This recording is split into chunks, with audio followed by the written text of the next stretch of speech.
Essay on Digital Library Vs. Physical Library. The advent of digital technology has brought about significant changes in the way we access and consume information, leading to the rise of digital libraries as alternatives to traditional physical libraries. While both types of libraries serve the purpose of knowledge dissemination, they differ in several aspects.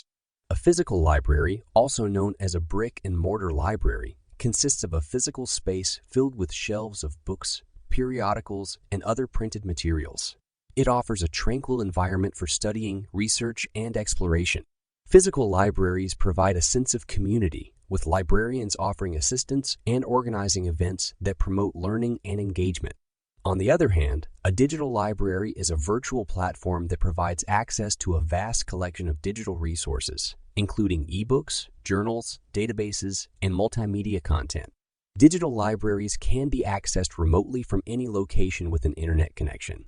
They offer the convenience of instant access, searchability, and portability, allowing users to carry an entire library in their pockets.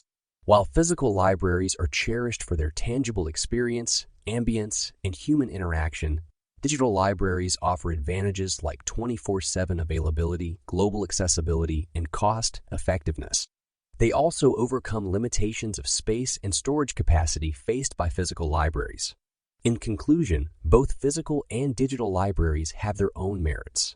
Physical libraries foster a sense of community and provide a serene environment, while digital libraries offer convenience, accessibility, and a vast range of digital resources. As technology continues to advance, the coexistence of both types of libraries ensures that individuals can access knowledge through their preferred medium, making learning and research more accessible to all.